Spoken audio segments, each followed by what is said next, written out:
മയിലുകൾ ലോകത്തിലെ ഏറ്റവും മനോഹരമായ പക്ഷികളിൽ ഒന്നാണ്. ഗാംഭീര്യമുള്ള നടത്തവും വർണ്ണാഭമായ തൂവലുകളും കൊണ്ട് ഇവ ഏവരുടെയും മനം കവരുന്നു. ശാസ്ത്രീയമായി ഫാസിയാനിയുടെ കുടുംബത്തിൽപ്പെട്ട പക്ഷികളാണിവ. മയിലെന്ന് പറഞ്ഞാൽ പീകോക്ക് എന്ന ആൺമയിലാണ് എല്ലാവരുടെയും ഇഷ്ടമയിൽ.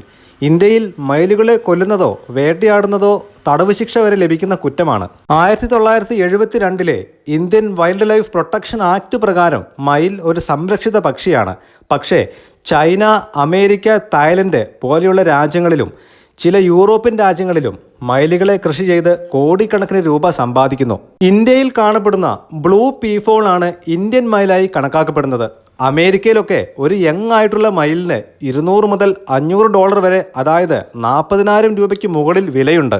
പൂർണ്ണ വളർച്ചയെത്തിയ മയിലുകളാണെങ്കിൽ $2,000, അതായത് 2.25 ലക്ഷം രൂപയോളവും വിലയുണ്ട്.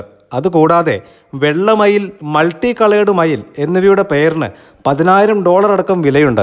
ഓരോ വർഷവും ചൈന കോടിക്കണക്കിന് രൂപയാണ് മയിൽ കൃഷിയിലൂടെ സമ്പാദിക്കുന്നത്. ചൈനയിലെ യുനാൻ, ഗ്വാങ്സി തുടങ്ങിയ സ്ഥലങ്ങളിലെ ഫാമുകളിൽ നിന്ന് മിഡിൽ ഈസ്റ്റിലേക്കും സൗത്ത് ഈസ്റ്റിലേക്കും ഏഷ്യയിലേക്കും ആയിരക്കണക്കിന് മയിലുകളെ കടത്തുന്നുണ്ട്. ഇപ്പോൾ നിങ്ങൾക്ക് മയിലുകൾ അത്ര നിസാരക്കാരല്ല എന്ന് മനസ്സിലായില്ലേ? യഥാർത്ഥത്തിൽ പ്രധാനമായും 3 തരത്തിലുള്ള മയിലുകളാണ് ഉള്ളത്.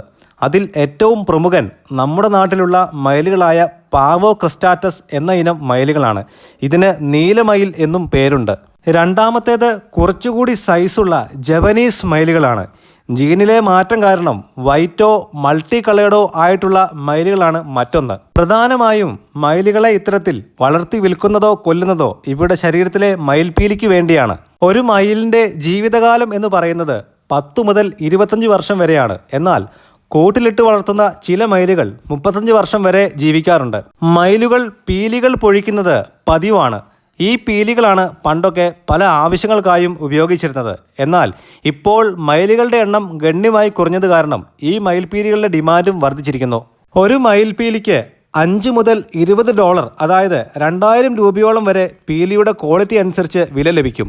അതിനാൽ ഇത്തരത്തിൽ കൂട്ടിലിട്ട് വളർത്തുന്ന മയിലുകൾ അവയുടെ പ്രജനന കാലത്ത് പൊഴിക്കുന്ന തൂവലുകളാണ് കർഷകനെടുത്ത് പുറം രാജ്യങ്ങളിൽ വിൽക്കുന്നത്. ഈ തൂവലുകൾ ഹോം ഡെക്കറേഷൻ, ഫാഷൻ, ജ്വല്ലറി ആവശ്യങ്ങൾക്കും ചൈനയിലെ മതാചാരങ്ങൾ എന്നിവയ്ക്കും വേണ്ടിയാണ് ഉപയോഗിക്കുന്നത്. കൂടാതെ പുറം രാജ്യങ്ങളിൽ കല്യാണം പോലുള്ള ഇവന്റുകൾക്കും ഇത് ഉപയോഗിക്കുന്നു. $300 വരെ വില നൽകി ഇത് വാങ്ങാൻ ആളുകളുണ്ട്. എല്ലാത്തിനും പുറമെ മയിലുകളുടെ ഇറച്ചി ഒരു ലക്ഷറി മീറ്റായാണ് പരിഗണിക്കുന്നത്. അതിനാൽ തന്നെ ഇവയെ ഭക്ഷണത്തിനും മറ്റും വലിയ വിലയ്ക്കാണ് വിൽക്കുന്നത്. കൂടാതെ ഇവയുടെ തൂവലുകൾ മെഡിസിൻ പരമായും മറ്റും ഉപയോഗിക്കാറുണ്ട്. കാര്യം ഇങ്ങനെയൊക്കെ ആണെങ്കിലും ഇവയെ വളർത്താൻ അത്ര എളുപ്പമുള്ള കാര്യമല്ല. ഇതിന് വലിയ ഓപ്പൺ ഫീൽഡ് ആവശ്യമാണ്. കാരണം മയിലുകൾ വലിയ പക്ഷികളായതിനാൽ തന്നെ ഇവർക്ക് കൂടുതൽ സ്പേസ് ആവശ്യമാണ്. ഇങ്ങനെയാണെങ്കിലും കാട്ടിൽ ഇവ ചെറിയ ഗ്രൂപ്പുകളായാണ് ജീവിക്കുന്നത്. ഉരകങ്ങളും സസ്തനികളും പ്രാണികളും ഒക്കെയാണ് ഇവയുടെ പ്രധാന ആഹാരം. ശത്രുക്കളുടെ മുന്നിൽപ്പെട്ടാൽ അടിക്കാടിലൂടെ ഓടി രക്ഷപ്പെടാൻ ഇവർക്ക് പ്രത്യേക കഴിവുണ്ട്. ആൺമയിലുകളിൽ 3 മുതൽ 4 മാസം വരെ ആകുമ്പോൾ പീലികൾ വന്നു തുടങ്ങും. 2 വർഷം കൊണ്ട് ഇവ പൂർണ്ണ വളർച്ചയിലേക്ക് എത്തുകയും ചെയ്യും. പെൺമയിലുകൾക്ക് ബ്രൗൺ ഗ്രേ തൂവലുകൾ ആണ് ഉണ്ടാകാറുള്ളത്. ഒരാണും 5 മുതൽ പിടകളും ഉൾപ്പെടുന്ന സംഘമായാണ് ഇവരെ കാണാറ്. ഏതായാലും നിങ്ങളുടെ വീടിൻ്റെ അടുത്തും പരിസരത്തും എത്തുന്ന മയിലുകൾ നിസാരക്കാരല്ല എന്ന് നിങ്ങൾക്ക് മനസ്സിലായി കാണും. ഏതായാലും ഈ മയിൽ കൃഷിയെക്കുറിച്ചുള്ള നിങ്ങളുടെ അഭിപ്രായം കമൻറ്റ് ചെയ്യാൻ മറക്കരുത്.